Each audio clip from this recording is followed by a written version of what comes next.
भगवान श्री कृष्ण यादव ही हैं। यादव से बिल्कुल भी इतर उनका कोई कुल नहीं है। भगवान कृष्ण का कुल यादव ही है। लोगों के भीतर एक भ्रम फैला हुआ है कि भगवान श्री कृष्ण यादव नहीं है, जादौन हैं। आज हम आपको इसी विषय में बताएंगे कि भगवान श्री कृष्ण का यादव कुल, यदुवंशी कुल जो है वो वर्तमान में किस किस नामों से जाना जाता है और उस कुल की कितनी और अन्य शाखाएं हो गई हैं।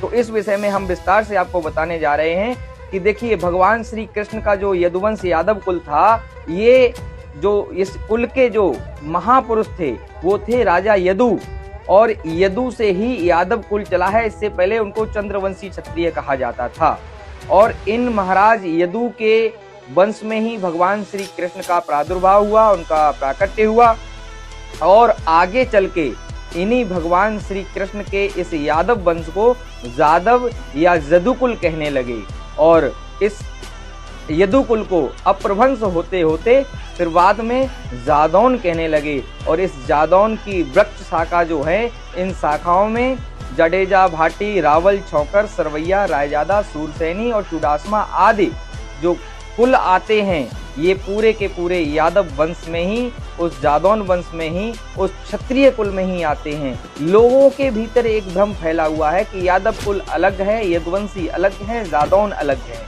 तो ये भ्रम पहले मिटा लीजिए कि साहब जो जादौन, जडेजा, भाटी, रावल, छौकर, सरवैया, रायजादा, सूरसैनी, चुडासमा आदि हैं, यही भगवान का यादव कुल है। इससे इतर जो तथाकथित रूप से कुछ लोग अपने आप को यादव लिखते हैं, जो वास्तविकता में गोचर, चरवाहा, गोप, अहीर आदि हैं, इन्होंने एक महासभा का गठन किया और कथित तौर पर यादव नाम अपने नाम में जो लगाया है, वो यादव टाइटल जो है पूर्ण रूप से गलत तरीके से इस्तेमाल किया गया है, उसका दुरुपयोग किया गया है।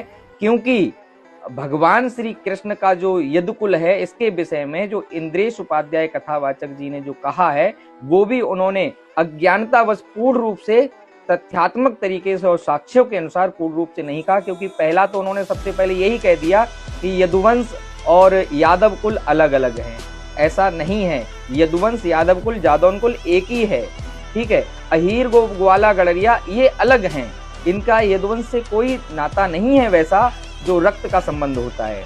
व्यक्तिगत उनका मित्रता का भाव या जैसा भी रहा हो वो अलग बात है, लेकिन रक्त का संबंध नहीं है।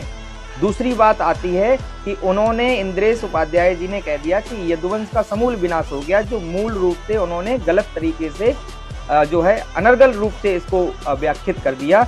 जबकि हकीकत में महाभारत के जो यादव वंश द्वारिका का पतन होने के बाद में पांडवों के द्वारा भगवान श्री कृष्ण के वंश विरासत को दिल्ली में स्थापित करने का पूरा जो है उसमें लिखा हुआ है। और यही नहीं, ऐतिहासिक तथ्यों में भी जो इंपेरियल गजेटियर ऑफ इंडिया जो है, इसमें भगवान श्री कृष्ण के जादौन, जडेजा, भाटी वंश को भगवान कृष्ण का वंशज दर्शाया गया है।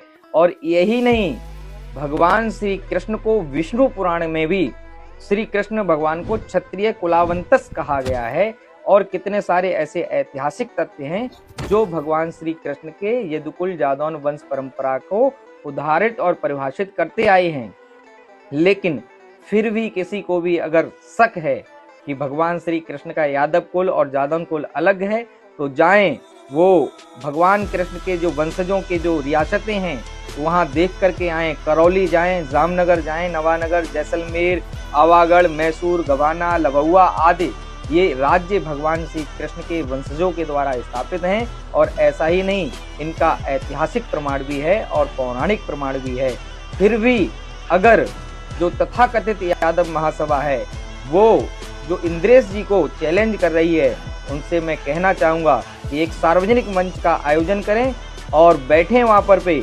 मैं उन्हें शास्त्रों के और इतिहास की पुस्तकों के माध्यम से ये पूरी तरह से विस्तृत रूप से, और हमारे जो मथुरा की जो छाता की यदुवंशी यादव महासभा, जादौन कुल वंश की महासभा है, ये सभी लोग आकर के अपने तथ्य प्रस्तुत करेंगे। और जो तथाकथित यादव महासभा है वह अपने तथ्यों को प्रस्तुत करें और प्रमाणित करें आकर के कि वो अहीर से कैसे यादव बने। और हमारे लोग जो हैं वो प्रमाणित करेंगे कि वो मूलतः यादव, जादौन कुल से हैं और वंश परंपरागत वो निरंतर उसी वंश का निर्वहन करते चले आएंगे। जय श्री कृष्ण।